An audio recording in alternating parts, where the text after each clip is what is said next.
The Russian government prevented the Polish president's plane from landing 4 times to divert him from a ceremony to mark the 70th anniversary of the Katyn massacre, according to an MP. Artur Gorski said, the Russians came up with some dubious reasons that the aircraft couldn't land because they feared President Lech Kaczynski's presence would overshadow a similar event hosted by the Russian Prime Minister a few days before. And their alleged plan ended in disaster when the Polish pilots made one final and disastrous attempt to land, killing Mr. Kaczynski, his wife, and 94 others on board the plane.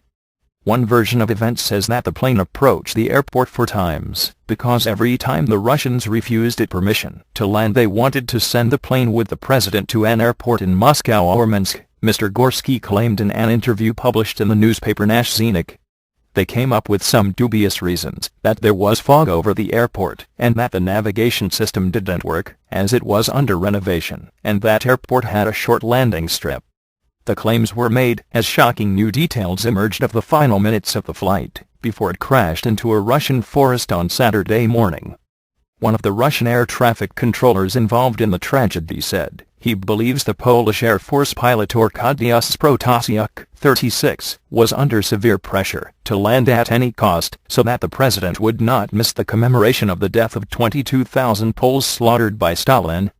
But he claims there were also serious language problems between the control tower at the military airport near Smolensk and the crew as the aircraft began its descent and final approach, without our permission.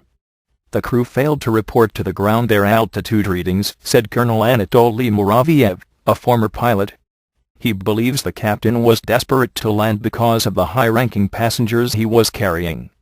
It killed both the crew and the passengers. It was known that Mr. Kaczynski once fired a flight crew when they refused to land at Tbilisi and flew to another airport, he said. Now try to imagine yourself in chief pilot's shoes. Fear, false shame, thinking that going to another airport is a disgrace. All this led to the fact that the crew died and killed all the others. I am a former pilot myself. I understand all this very well. The tapes of the conversations with the flight crew have not been released, so it is unclear if there is specific evidence of an order to the captain from either the president or the military top brass on board. Polish investigators said they will probe whether there were any suggestions made to the pilots from other people aboard the plane. Colonel Muraviev claimed there were a number of specific causes of the crash, weather conditions, maybe a mistake of the pilot who did not watch his altitude, and also the pilot's wish to land at any cost. He said the controllers and flight crew stumbled in Russian and broken English to understand each other in the final decisive seconds of the flight. Colonel Muraviev claimed that the fog was worsening as the Polish president's plane came into land.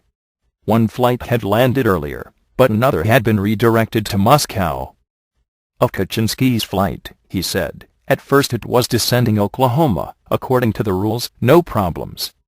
Soon our air traffic controllers began to worry. The head of our group 3 times ordered the pilots to stop this attempt to land and try one more time, while also preparing to fly to another airport because of bad visibility. The crew did not listen to him. So the traffic control warned them about bad visibility and the necessity to fly to another airport.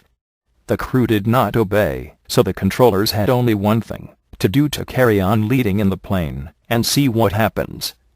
There was only one attempt to land, and the plane crashed. Because it was a civilian flight, they did not have the authority to order them to another airport, he said. He said mainly we spoke Russian to the crew, partly bad English. Understanding was hard. The Polish pilots began to land without our permission, and did not report to us with their altitude data, he added. Another controller, Pavel Pluznin, confirmed the understanding was 50-50 as the plane approached its tragic end. It was hard to guess here if the pilot understood us properly, said Colonel Muraviev. The language barrier did not help, of course. I think it could have affected the result of this flight along with other circumstances.